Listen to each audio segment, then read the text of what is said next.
Welcome to my review of the 2005 LEGO Star Wars Droid Tri-Fighter, set number 7252 with 148 pieces. Its original retail price was just $15, adjusted for inflation here about 20 years later, that's about $25, or if you want one sealed in box on sites like eBay, you're looking at about $100. This one is pretty unique in that this particular build was actually included in 3 different sets, so it of course is in its own set here in 7252. It was also in the 7283 Ultimate Space Battle, and it was part of the 65771 Episode 3 Collector's Set. So pretty unique from that aspect. Its lone character minifig here is the Buzz Droid. Pretty good classic build, but certainly something that I feel has been improved on. Back of the box shows the main feature of the Tri-Droid, and it shows the Buzz Droid cutting into what looks like a Separatist ship instead of one of the Jedi Starfighters, which I think is interesting. It's probably like that because this was released before the movie came out. Now, this box also features one of my favorite wacky alternate builds of all time in the Arachnid Spider build. It's also got kind of a Transformer mech looking thing, so definitely some cool alternate builds on this one. And before we unbox it, I gotta show you something extra cool. This is the factory proof sheet of this box that I actually own. Pretty cool item to have in the collection, and just had to show it off in this review. Now, cutting open the box here, very early days of LEGO Star Wars, so we're not gonna see any numbered bags on a set this small. We've got a simple instruction manual and a sticker sheet. In most sets during this time period, the stickers would just appear on the set and you were supposed to realize that they go there. In this set, it specifically calls them out and tells you which one, so I just thought that was cool and unique, had to point it out. The lone figure in this is the Buzz Droid, and I think for a first attempt in 2005, it's really darn good. The highlight has to be the printed dome pieces. While the print doesn't come down as far as it should and would in later versions of the Buzz Droid, it's a really good print. It's super accurate to what we saw in the movie. I also love the eyes on this guy. Again, not 100% accuracy, but still very good. I like it. I love the inclusion of the buzzsaw, of course, because he's got to be able to cut into the enemy ships. And then maybe the worst aspect, or least accurate, but still very charming about this particular figure, is that he uses the standard droid legs. When you compare it to what it looks like in universe, they're not really that close, but I think for 2005, they got the job done. It just definitely wouldn't fly today. But yeah, Buzz Droid, very nice in this set. The way this set is done with the one figure is very OG LEGO Star Wars. Nowadays, they would definitely be including more, even though they wouldn't go inside of the Droid Tri-Fighter, which we need to look at. So it's in the very center of the Tri-Droid here that you've got this translucent capsule. It's basically 2 separate pieces on some hinges that will allow it to open up, and you can then, of course, place the Buzz Droid inside. The prints on it look excellent. That's something that they did supremely well here, just looking so good there. And then, yeah, when you want to open it, you just kind of grab it in the middle and pull to the side. You can get kind of 2 clicks out of it, so you get a really good range of motion there, I would say. And so with it open, you've of course got the ability to place your Buzz Droid inside. So it's a pretty simple process. You kind of just hold him on one side, or you can flip it over and then push them together, and then now he is closed inside of that little capsule there. I think it looks great with him in there. And then when you actually want to release him, you just open it back up, and he is just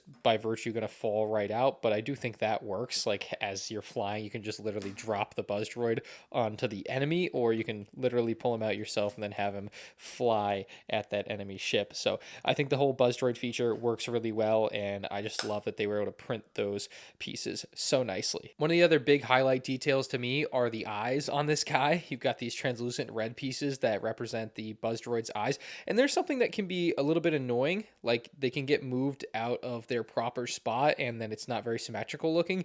That's a problem. Don't love that, like when that happens. So always just important to me when I'm displaying this set that I get them back in that proper position so they look the best they can, and they look great when they're there. You've also got the nose laser cannon with the translucent red on the front. I think that extra bit of color is really nice. You'll see that same idea translated on the wing laser cannons, all 3 of them here, as we spin the Tri-Droid around. So all of them have that translucent red, same kind of design philosophy, which is nice to see repeated throughout the set. And so yeah, you get a really good color scheme with translucent red, gray, and then sand blue and dark blue really as your main colors. Looking at the rest of the design for the exterior of the Tri-Droid, it looks very nice. The colors on this are really good. The color of the sticker is also a decent match. It's not perfect to the sand blue, I'd say, but it's decent.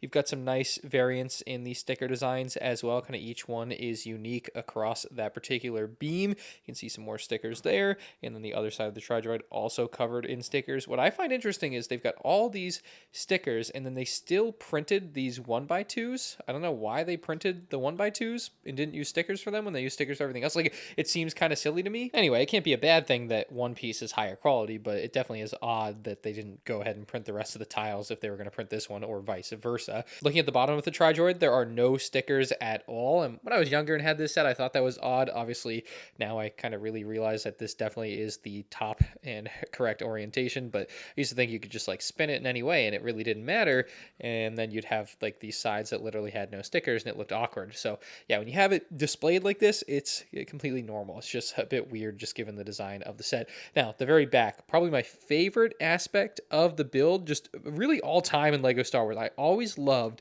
the way that the engines come together here. Like the way the sand blue pieces with the lips basically hug the translucent orange dish piece in the middle is incredible to me. I've always loved that. I think it's one of my favorite little design bits on a Lego Star Wars set of all time. It's just really cool to see that come together. And you've got this last little exhaust piece or something on the back of the Tri-Droid. But I think the engines on this one, especially for its age, look very nice. There's not really much else going on with this Tri-Droid. It's inherently very swooshable. It's got a very strong design, kind of bouncy in a way because of the Technic, and it can get kind of bent out of shape, but it's also very easy to just pull back into place.